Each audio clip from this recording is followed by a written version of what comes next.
কি করছে পুরো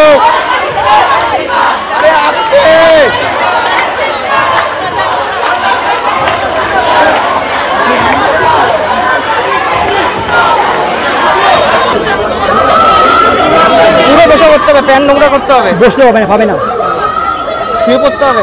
তুমি আমার সামনে চলে যাও,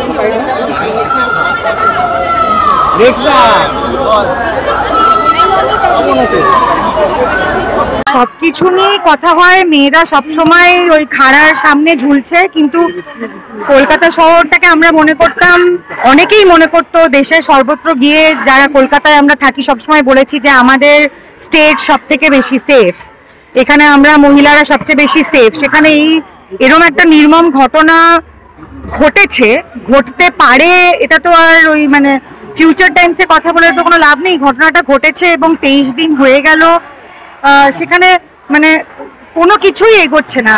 ওই একজন অ্যারেস্ট হয়েছে, যেটা আমার মনে হয় না আমরা নাগরিক হিসেবে কেউ এটা মানতে রাজি যে এই পুরো মানে নৃশংস কর্মকাণ্ডটা একজন মানুষের পক্ষে করা সম্ভব। কারণ যদি সেটা এতটাই সহজ হতো যে সব প্রমাণ আমাদের কাছে আছে, আমরা ধরে ফেলেছি তাকে, তাহলে তার বাবা মাকে সুইসাইড বলে মিথ্যা কথাটা কেন বলা হলো?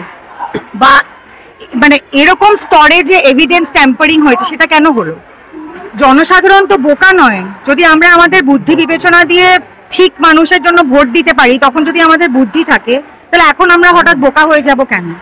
আমাদের সকলের দাবি একটাই যে অ্যারেস্ট কেন হচ্ছে না, প্রশ্ন অনেক, যে অ্যারেস্ট কেন হচ্ছে না, আমরা কেন এত অন্ধকারের মধ্যে আছি, আমরা তো কোনো কিছু জানতে পারছি না যে সিবিআই এর তদন্ত কতটা এগিয়েছে। এবং দাবি একটাই যে আমাদের মানে ঠিক লোক যারা মানে ঠিক যে আমাদের পারপেট্রেটর, তারা সামনে আসুক এবং তাদের বিচার হোক। মানে সরকারের একটা দায়বদ্ধতা আছে, মেয়েটির বাবা মার প্রতি তো সরকারের একটা দায়বদ্ধতা আছে। আর আমরা সরকারকে ওই ক্ষমতায় রেখেছি কারণ আমরা মনে করি যে সরকার আমাদের অভিভাবক। তো যদি আমরা পুলিশের কাছে গিয়েও সুরাহা না পাই, আমরা যদি সরকারের কাছ থেকেও কোনো সাহায্য না পাই, তাহলে আমরা যাবোটা কোথায়? আর আমাদের রাজ্যের যিনি মাথা, মাননীয় মুখ্যমন্ত্রী, উনি তো নিজে একজন মহিলা। মানে আমার তো ভাবলেই শরীর খারাপ লাগে যে কতটা নৃশংসতার মধ্যে দিয়ে, কতটা যন্ত্রণার মধ্যে দিয়ে মেয়েটিকে মারা যেতে হয়েছে। এটা তো একটা মেয়ে হয়ে ভেবেই শরীর খারাপ লাগে। সেখানে আমি চাইবো যে আমাদের মাননীয় মুখ্যমন্ত্রী সত্যি কিছু একটা বিহিত করে আমাদের দেখাক, যাতে ওনার প্রতি আমাদের ভরসাটা থাকে। কারণ এখন তো ভরসাটা টলমল হয়ে যাওয়ার জোগাড় হয়েছে।